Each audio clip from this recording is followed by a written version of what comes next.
Today's daf is daf Tezayin 16, and we are at the bottom of 15b, Tes Vav Amid Beis. And today's learning is sponsored L'Zchus Viva Bas Sarah Herzliya. She should be well, and Hashem should help her. Today, we are going to continue the Gemara's conversation in regards to the Mishnah. The Mishnah first told us two halachas that Rabbi Chanina Skana Kahanim and Rabbi Akiva said that a lower level of tumah can be burnt together with a higher level tumah, even though that means that the lower level tumah will be elevated and become even a greater tumah. But nevertheless, it already is tameh, and it may be burnt together because in any case, it cannot be used. And we had two interpretations in the Mishnah because the Rabbi Meir said, therefore, or from the words of the Chachamim, we learn that you can burn teruma that is not defiled, that is not tameh. It's still in its pure state. Nevertheless, it can be burned together with teruma tameya on Erev Pesach, on account of that in any case, in moments, you're not allowed to eat it. And so it's going to go to waste. Anyhow, so you're allowed to burn it. From whose words? So the first interpretation learned that this was learned from another statement, nothing to do with our Mishnah, where Rabbi Yehoshua said, in order to save the wine in the wine pit, you're allowed to take a non-pure vessel, a tameh vessel, and collect teruma wine that would be running into the wine pit, because by doing so, you're saving the wine in the pit, and even though that you are actively causing tumah to the teruma, no problem, because in any case, as soon as it fell into the wine pit, it would have become tummy. From there, we see that you can actively cause tumah to the wine. So to here, you can actively cause tumah to the teruma, because in any case, it's about to be lost. It's going to be chametz on Pesach, and there's a loss in trying to have an additional fire or more fire, more kindling for this. And so that was the first interpretation, Rish Lakish's interpretation. Rabbi Yochanan, we started yesterday, said, no, actually Rabbi Meir is learning it from Rabbi Chanina's statement. However, there is a distinction, because in Rabbi Chanina's statement and Rabbi Akiva's statement, something that's already tameh, it's true on a lower level, but it is tameh, can be elevated to another level of tumah by burning it together. But they're actually both tameh. How can he compare it to a case where it's not tameh? And the Gemara says actually it's not tameh on a Torah level. Biblically, on a Torah level, it actually is not tameh. It's tameh rabbinically, and so too this chametz before Pesach is prohibited rabbinically. It's a derabanan time of prohibition, and that's the comparison. This one is tameh derabanan. On a Torah level, it is not tameh, and yet you're allowed to burn it together, where it's going to get its first tumah from on a Torah level, but rabbinically it's prohibited, and therefore you're allowed to burn them together. So too, if that's what Rabbi Chanina means, and that's what Rabbi Akiva means, so then the same would be true for Pesach. You're allowed to burn them together. So we saw in the Mishnah that Rabbi Yossi disagreed and said, Eina min amida, that's not a good comparison. Well, based on this, the Gemara says it's a very good comparison. And that's where we left off. And the Gemara is going to tell us now, we're going to have a full daf of a lengthy machlokas and trying to prove it, of whether liquids can themselves become susceptible to tumah, even if they themselves do become tummy. Not susceptible to tumah. Do liquids become tummy? Even if they do they cause tumah to other things? And if they do, is it only to food, also to liquid, also to vessels? That's going to be a machlokas, and that's going to be the basis for our conversation here, where Rabbi Meir and Rabbi Yossi disagree in this very question. Does liquid cause tumah? And this is a new concept, which we didn't really see.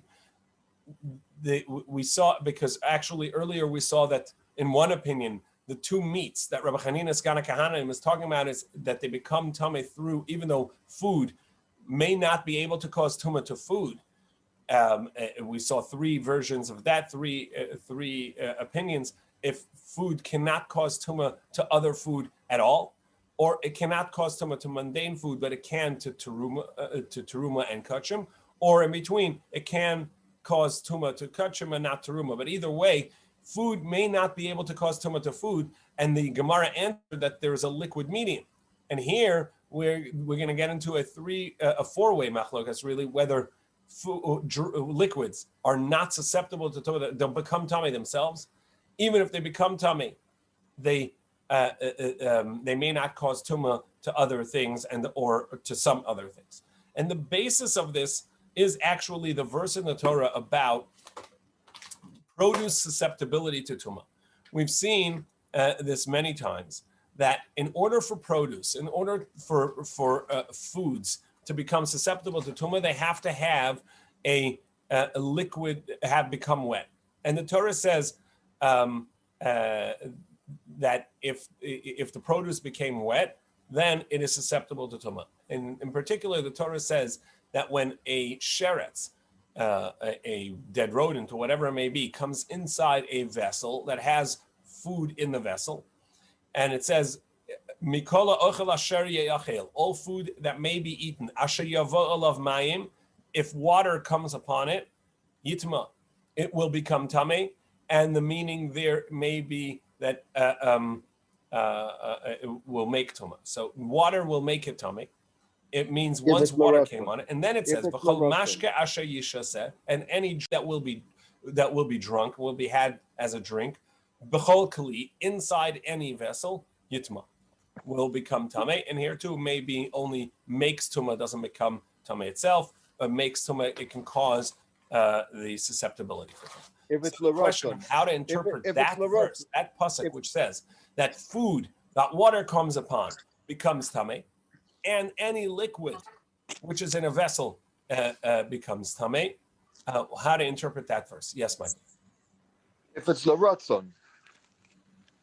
Hold on 1 second. Let me raise my volume. Go ahead. It has to be l'ratzon, though. Sorry? It has to be l'ratzon, though. Yes. It has to be that you intentionally put it there or you want it to go there. That's from a different pasuk where it says B'chi yutan mayim. That water will be. It says yite. It's written in the way, spelt in the way that you would say yite, and you give it. But yutan is given, reflexive. So it has to be that you, even if it happened on its own, but you wanted it to be there. Correct. Okay. So this is 6-7 lines from the bottom of 15b, Tesvav Amid Beis. The Gemara says, if this is the case, that our Mishnah in any case is talking about a rabbinic tuma, and you're adding a new Torah level tuma to these foods, and yet Rabbi Akiva and Rabbi Chanina Skana Kahanim say you can burn it together. So then Rabbi Meir is making a good comparison to chametz. So amai ena hi hamida. Why does Rabbi Yossi say it's not a mida? It's not a good comparison. Mida hi. It's a very good comparison. Amar Rabbi Yirmiyah. So Rabbi Yirmiyah says, actually, we have to introduce a new machlokas, as we just said. Here we're talking about meat that became tamei through mashkin, through a liquid medium. Shenitmu machma sheretz, that became tamei through a sheretz. And now the question is that a Torah level tumah or a rabbinic level tumah? Rabbi Meir understands it to be a rabbinic level tumah, so therefore he says, okay, great, so it's a good comparison. And Rabbi Yossi disagrees. Vazar Meir l'tamei, Rabbi Yossi l'tamei. Rabbi Meir l'tamei. Rabbi Meir follows his opinion. The Amar tumas mashkin l'tamei acherim d'Rabbanan. The ability of of liquid to make to cause tumah to something else, even if itself is tummy, to cause tumah to something else is rabbinic in nature. On a Torah level, liquid cannot make something else tummy. And this meat that became tummy is rabbinic. And yet Rabbi Chanina Skana Kahanim says that this meat that became tummy from a liquid is allowed to be burned together with a higher level tumah meat, which on a Torah level is causing it its initial tumah, because on a Torah level, the liquid cannot cause it tumah. Yet it's going to be allowed to be burned together. So we see that even something that has no tumah at all If it's rabbinically prohibited, it's the Rabbanan prohibited, you're allowed to burn them together. However, Rabbi Yossi disagrees with the fundamental basis. And he says, no, that the meat did become Torah level tumah. Rabbi Yossi tamidama tumas mashkan tamecherem doraisa. And he says, no, that a liquid medium can actually cause tumah on a Torah level to another substance. So this liquid made the meat tameh on a Torah level, and therefore you can't compare chametz, which is not tameh at all, and then you're going to burn it together and cause the initial tumah. When you can't compare that to something that already has a Torah level tumah. The Amar. And Rabbi Yossi follows his opinion that says tumas mashke l'tamechem daraisa. The Tanya, as we learned, and now we go to 16a. We learned in the Brisa. Safek mashkin l'tami acherim tahor. Divrei Rabbi Meir. If I have a doubt if something became of a liquid medium, whether or not whether the liquid became tamei itself, so I have to be strict because that's a Torah level tumah. Whether the liquid itself became tamei, that's Torah, and so you have to be strict. Whereas l'tamei acherim, if you have a doubt whether it caused tumah to something else, there you have to be lenient. That means I have a liquid, say water, and I'm not sure if someone who is tamei themselves touched it. So I'm not sure whether it became tamei to begin with or not. Since that susceptibility, the ability of the water to become tamei is going to be a Torah, a form of tumah, I have to be strict. Whereas if I know the water became tamei, and now it's a question of whether it touched something else. So the water spilt, and I'm not sure if it touched meat, a loaf of bread, whatever it is. Now I can be lenient because the ability for the water to make another substance tamei is going to be rabbinic in nature. That's what Rabbi Meir says. And so too did Rabbi Elazar say, and the question is, so to what? Which part? That its ability to become tamei is Torah level tumah, or that its ability to cause tumah to something else is rabbinic, or both. Rabbi Yehuda says, actually, lakol tamei. Rabbi Yehuda says that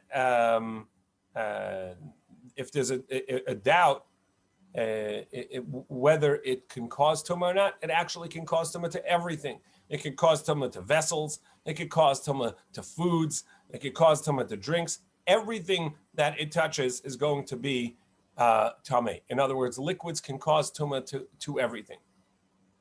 Rabbi Yosef and Rabbi Shimon omrim la'ochlin tamein, la'keilin tahorim. Rabbi Yosef and Rabbi Shimon, they say it can cause tumah to foods. To vessels, to foods. To vessels, it cannot cause tumah. Rabbi Shimon says, foods, yes, it'll cause tumah on a Torah level. And therefore, if you have a doubt, you have to be strict.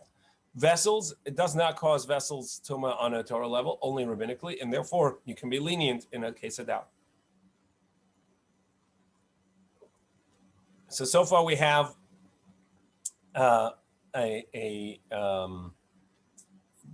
machlokas. Rabbi Meir saying it can cause tumah.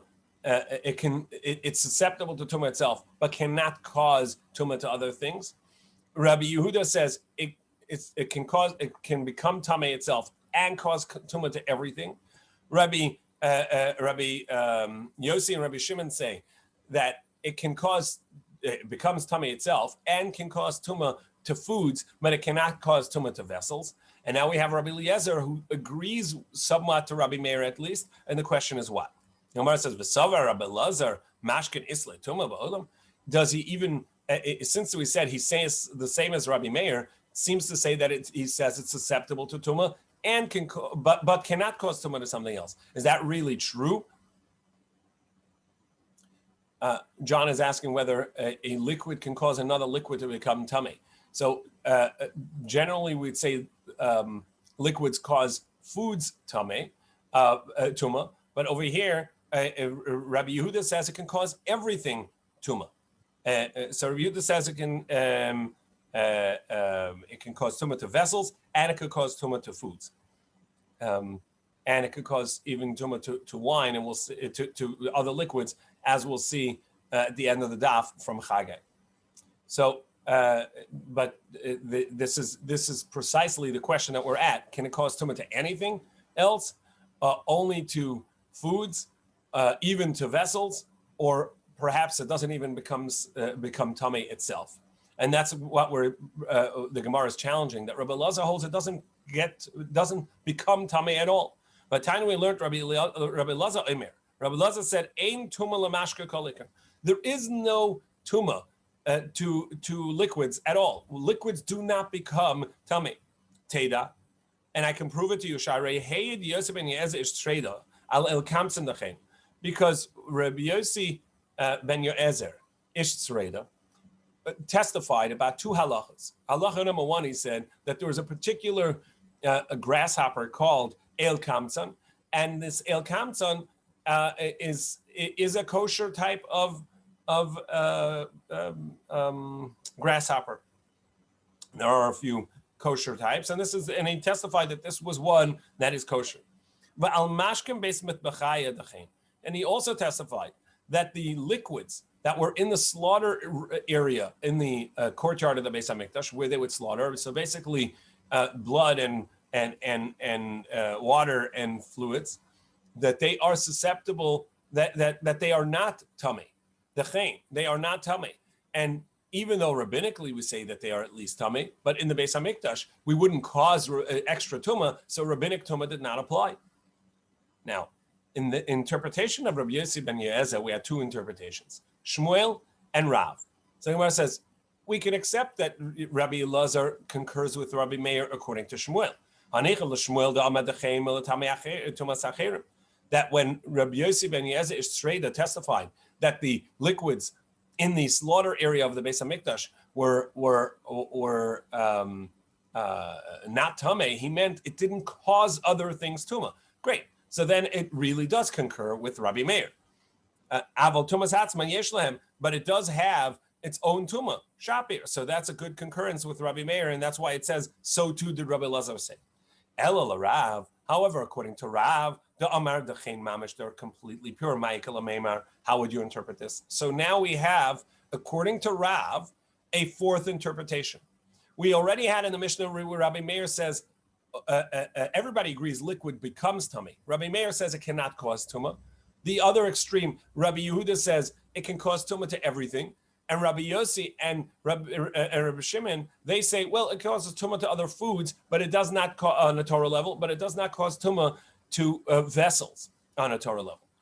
So that's the three opinions we had in the Mishnah. Now we have a fourth where Rabbi Elazar, even though the Mishnah says he concurs with Rabbi Meir, according to Rav, actually says that liquids don't even become tummy themselves.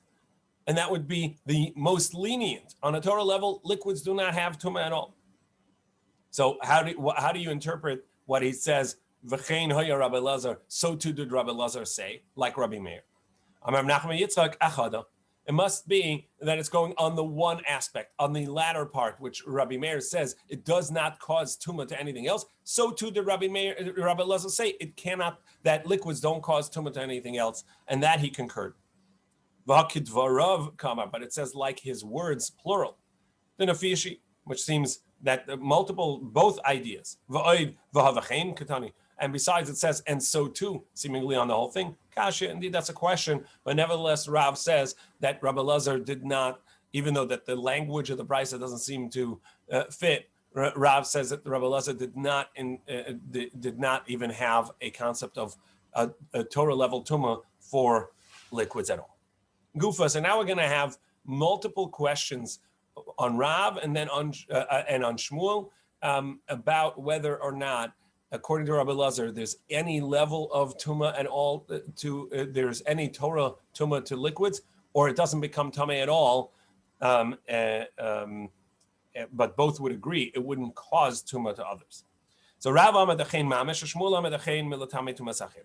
So Rav says liquids, according to Rabbi Elazar, do not become tumah at all, and Shmuel says it does become tumah, but cannot cause tumah to other things. but they would themselves become tummy. So Rav says it itself becomes tummy. It itself doesn't even become tummy. It's completely pure tahor. Kasava tumas mashkin darbanan. He says the entire concept of liquids is a rabbinic becoming tummy is a rabbinic concept in nature. It's midrabanan. B'chigazer rabbanan mamashkin the alma, and therefore they would not apply this in the Beis Hamikdash. They would only apply it elsewhere. But in the slaughter floor of the Beis Hamikdash, on the floor of the Beis Hamikdash, they wouldn't cause this. Just a question. Yeah. We have a concept of Shem and Sreifa. So it's clear that, I mean, and because of, I mean, Truma, that Shemen that was Truma could be burned. There's no question that there is at least a rabbinic tuma for the oils. That's rabbinic that we would burn Truma for rabbinic. For sure.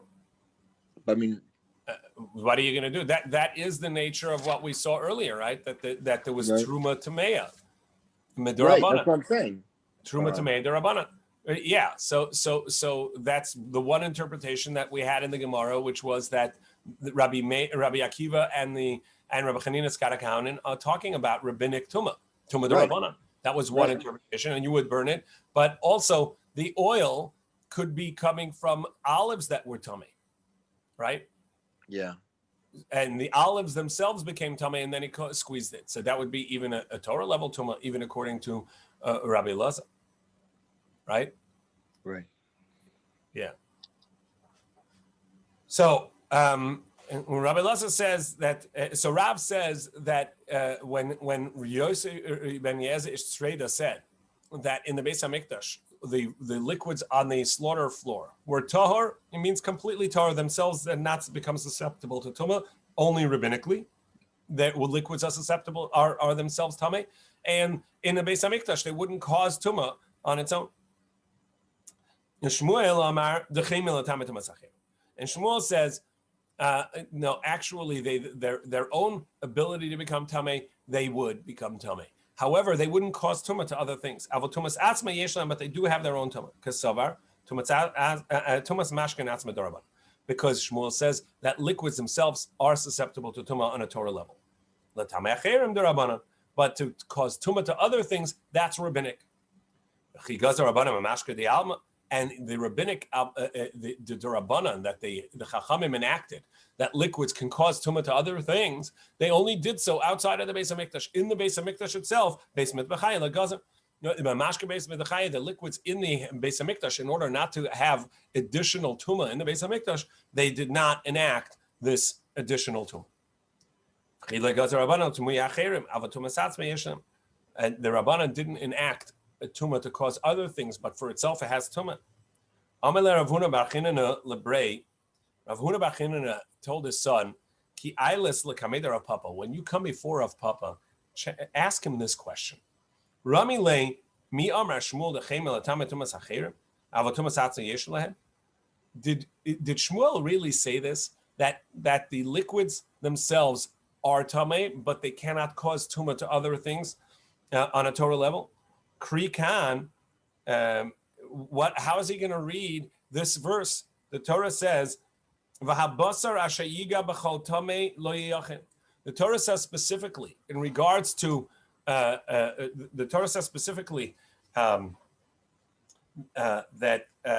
liquids would also be tamei, because the Torah says that in regards to a korban, the meat of a korban, that if it touched any tumah, it's going to become tummy. It itself would be tummy. Anything that's tummy lo yachal may not be eaten.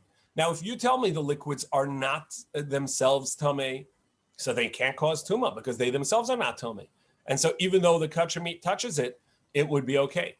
However, if you tell me that this liquid itself is tummy, but it cannot cause tumah to something else, well, the Torah says that a kosher meat, the meat of a korban that touches any tummy, would become invalid.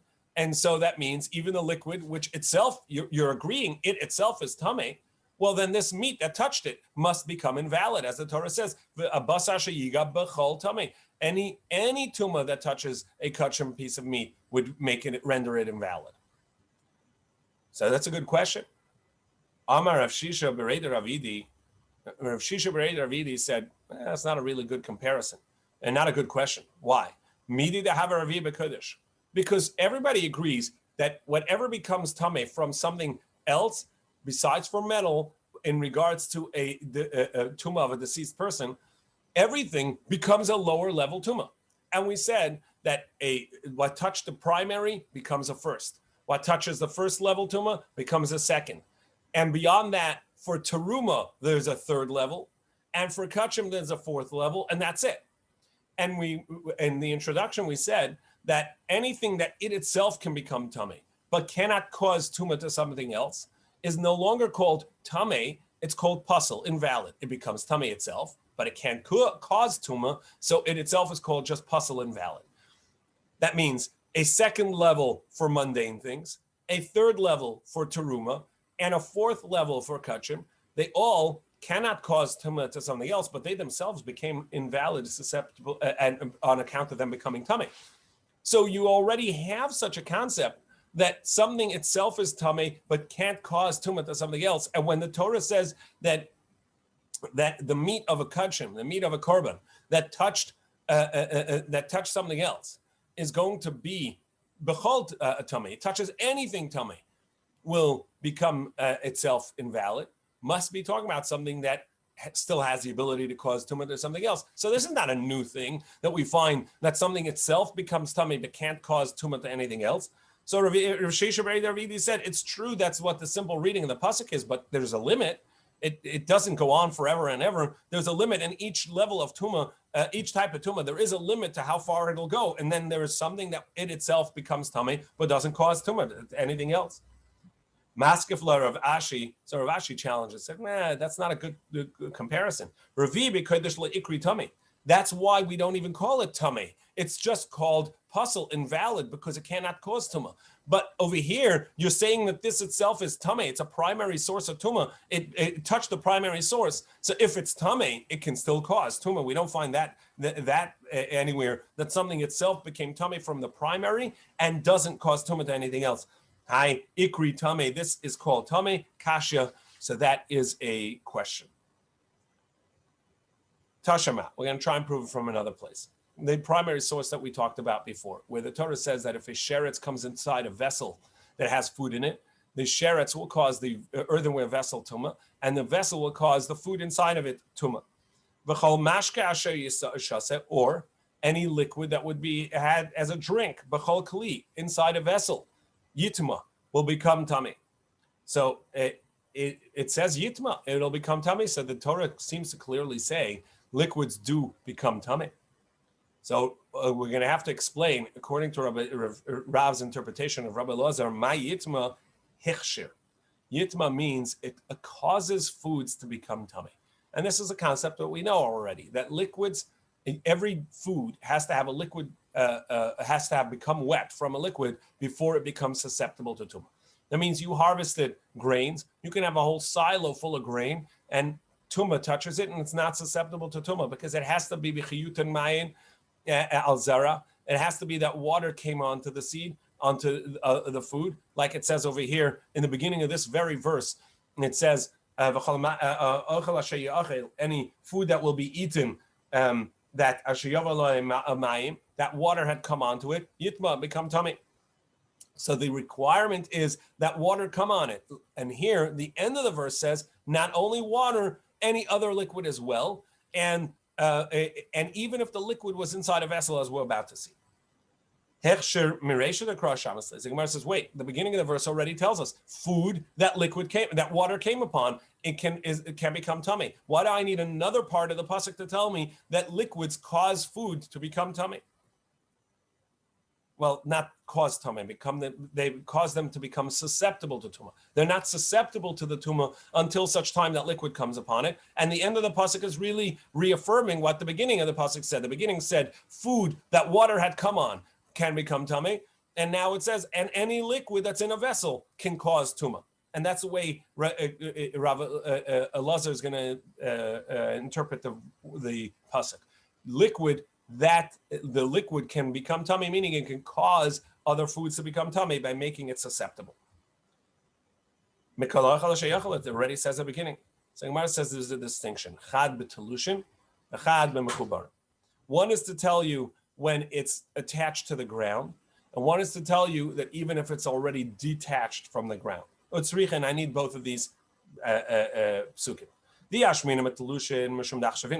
If it's detached from the ground, that's because you already considered it valuable. You've made it into something by having it detached. Aval mechubarim in a vessel, right? Aval mechubarim, but if it's still attached to the ground, emaloi.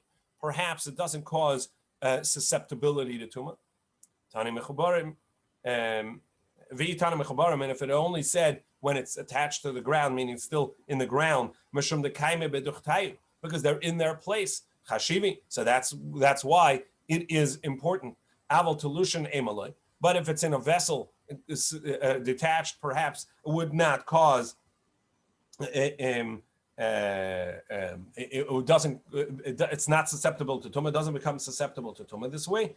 Therefore, it needs to tell us that both whether it's in a vessel or it's still in the ground, it will cause susceptibility of tumah when liquid comes on it. Tashema. So we're going to try and prove it from here. And the susceptibility of liquid to become tameh or not from the source of mikvah. The Torah says achmayan. However, this is where a liquid, where something becomes tameh from a sheretz. The Torah says achmayan. However, a stream, a bar mikveh mayim, or a pit of gathered water, yiyatar, they shall be tahor. They shall remain. They shall be tar. Meaning, when something's in the ground, the water bed itself, the stream or a pit of water, they are not susceptible to tumah. They don't become tummy, which indicates, but water in a vessel would be tummy. So it tells us that water is itself able to become tummy. Gemara says, no, that's not the meaning. It doesn't mean just because it's in a pit, it'll be it can't become tummy. But if it was outside, it would become tummy. No, yiyatar doesn't mean it becomes tummy, but rather yiyatar means it causes tumah. It is what makes tumah. A pit of gathered rainwater, which had never been gathered in a vessel, or a stream of fresh water. Those cause tahara. That is a mikvah. And this is the meaning, that when it's in the ground, it can act as the regenerator of tahara, whereas if it was already in a vessel, it cannot cause a regeneration of tahara. It's not a mikvah. But it itself to become tummy doesn't make a difference whether it's in a vessel or not. Now the Gemara challenges back to the first thing. Is it true that water that's in a vessel would cause food to become susceptible to tumah? This is the previous conversation of where water pours on food. Once food becomes wet, it's susceptible to tumah. Is that true even for water or liquids that were detached from the ground? Rabbi Tzvi said, but it says that the liquids, Rabbi Tzvi said that the liquids of the slaughter area, not only themselves are not tummy, but they don't cause food to become susceptible to tumah. So the Gemara says, yeah, that's talking about specifically blood. The Amar of Chia bar Abba Rabbi Yochanan, because Rabbi Yochanan makes a distinction in blood itself. He says, how do I know that blood, even though blood is one of these 7 liquids that can cause something to become susceptible to tumah, it's one of the liquids that count as a liquid that if it comes onto food, or that now that food can become tummy. Blood from kudshim is not so. Because what's the reason that blood is included in the 7 liquids? Shenema, for it says, Ala aretz tishbachena kamayim. Because the Torah says in regards to blood, you're not allowed to eat the blood. You have to, right? We salt all meats and that we eat because you cannot eat the bloods. And it says, Ala aretz tishbachena kamayim. You must pour the blood down onto the ground like water. Oh, so the Torah compares it to water, so it makes other things susceptible to tumah, just like water. However, dam shenishbach kamayim machshir, but that's only blood that you can pour on the ground like water. However, the blood of kachim, the blood of a korban, you have to spritz it on the mizbeach. You're not allowed to pour it on the ground, and therefore it doesn't have the comparison to water, and is not going to cause other foods to become susceptible to tumah. We turn to 16b. Dam she'eina nishbach kamayim eina machshir. Blood which does not get poured on the ground, like water, such as kachim, which you're not allowed to pour it on the ground, eina machshir, that will not cause susceptibility to tumah. We saw in Chulin that the dam shchita is a I guess it's a machlokes, but the dam shchita, the dam base of shchita could be a machshir. That we'll see in a moment. And this is in regards to other blood that comes out right afterwards. Maskef Larav, Shmuel Bar Ami. Rav Shmuel Bar Ami asked, wait, that's only the initial blood that comes out, what's called a dama nefesh, the blood that the animal essentially dies from. But dama tamsis, hare dama tamsis, the blood from the middle of the body, from inside, that drains thereafter, nishbach kamayim, that is allowed to be poured on the ground.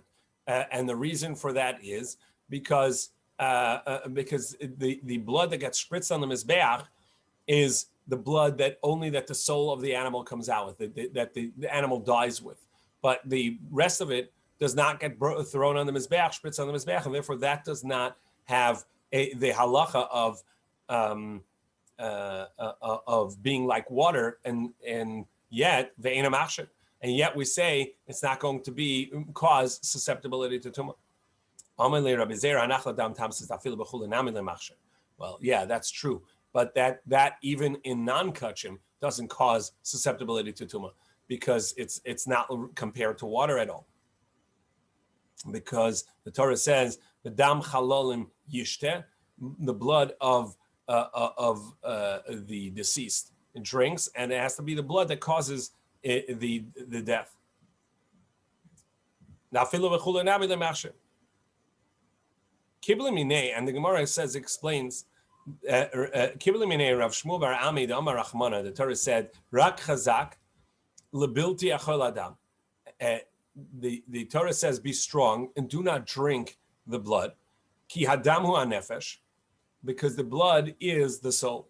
Dam Shanefesh Yetzer Bakar Adam, only blood of the soul, meaning where the animal dies on account of it, that's the considered dam. That's considered blood which you can spritz on the mizbeach. That's blood that's going to cause a susceptibility to tumah. Dam she'ena nefesh yetzer b'eina kara dam, but blood that comes out afterwards, once the animal's already dead, that's the deeper in the body. That's not going to cause susceptibility to tumah, and also it is not the blood that gets spritzed on the mizbeach. Tashema. So we're going to try and prove it from here. Dam shenitma, blood that it itself became tamei, v'nizraku, v'zarka b'shogi. And by mistake, the kohen, even though that the blood had become tamei, unbeknownst to him, he spritzed it on the mizbeach. Hurtza. So that korban is going to count, and it's going to be a valid korban for the person who brought it. And we don't say, look, it became tamei, and so it's an invalid korban, and the kohen who spritzed it on the mizbeach did the wrong thing. It works, and this is the concept of tzitz meratzeh, that the kohen gadol's tzitz, the kohen gadol's plate of gold on the forehead that had Hashem's name on it, allowed for atonement for the sin of bringing tamei onto the mizbeach, and so even though that this was tamei, it works. The mezid lehurtza. However, if it was done intentionally, the kohen knew it was tamei and spritzed it anyhow, this korban will not work for the owner, even though that it is a kosher korban because the tzitz works to make it kosher, but it doesn't count as for the person who brought the korban. Now, Now, that tells us clearly that blood can become tummy, a liquid can become tummy. So it must be, the Gemara says, Midrabanan. This is a rabbinic tumah. Now, even though Rabbi Yossi ben Yezer said that no such thing, that in the Beis HaMikdash, that we didn't enact rabbinic tumah because you're adding tumah in the Beis HaMikdash. This opinion, this brisa disagrees with Rabbi Yossi ben Yezer, the liquor Rabbi Yossi ben Yezer's Shreda. Tashma, we're going to try and prove it from another brisa. Alma tzitz maratza. We mentioned that the tzitz, the golden plate on the forehead of the Kohen Gadol, atoned for tuma in the Beis HaMikdash. What did it atone for? Al Adam, for blood that had become tamei, was spritzed on the mizbeach. Vala basar, and for meat that became tamei that a Kohen would eat or bring on the mizbeach. Vala chelev, and on the fats that went on the mizbeach that had become tamei shenitma bein b'shogeg bein b'mezid, whether it was intentionally became tamei or not, or unintentionally. Bein ba'onis bein baratzin, whether by malicious act or by force. Bein b'yachad bein b'tzibah, whether in a personal carbon or a communal carbon. And so we see that not only meat and fats, but also the blood is susceptible to, it can become tamei, because it says that the tzitz is atoning for that. Midarabanan, so that too is talking about rabbinic tumah. Wait, but Rabbi Yossi ben Yezer said that the Chachamim didn't enact tumah in the Beis HaMikdash so as not to add tumah. Or to look at Rabbi Yossi ben Yezer's Shreda, this brisa too must be disagreeing with Rabbi Tzvi ben Yezer. Tashma, we're going to try and prove it from here. It says, "V'nasa Aaron es havon hakodashim." The Kohen Gadol is going to wear this tzitz, the plate, and by doing so, carries essentially atones for the sin of kachim of the korban. What sin is he carrying? Imavon pigul harei kvar nemar. Is it pigul? And Rashi goes at length to say what pigul means in this in this context. But the point is that when something becomes invalid on account of the intention was to misuse this carbon, whether to eat it too late, out of place, etc. It already says that this carbon is not going to be accepted. Imavon nosar, is it the carbon of actually having left the carbon beyond its time, right? Kvar nemar it won't count as a good carbon, and therefore must be talking about that he intentionally wanted to leave it so. Ha'einin nosis. So what sin does the tzitz atone for? Elavon tuma must be for the sin of tuma.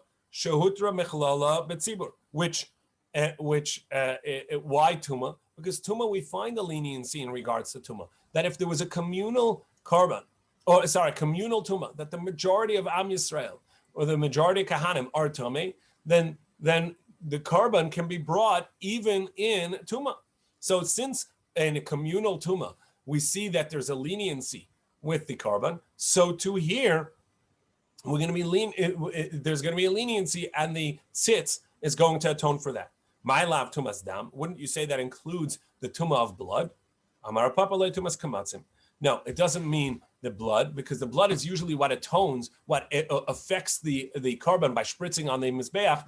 And here he says, no, according to this, we'd say blood doesn't need the tzitz because it's not going to be become tamei blood. Blood doesn't become tamei. I don't need the tzitz to atone for it. Rather, what it's talking about is that just as blood is taken from the animal and put on the mizbeach, spritz on the mizbeach, in a meal offering, the kohen takes a kamitza, and that kamitza goes on the mizbeach and is like the blood going on the mizbeach. It's the portion taken from the carbon and put on the mizbeach, and so too here in regards to this, the tzitz, if that kamitza, which is food, is susceptible to tumah, so it became tamei and was put on the mizbeach, the tzitz will atone for it. Tomorrow we'll see Chagai Hanavi's question to the Kahanim to test them to see if they know the halachas of tumah and to see whether or not liquids are susceptible to tumah or not.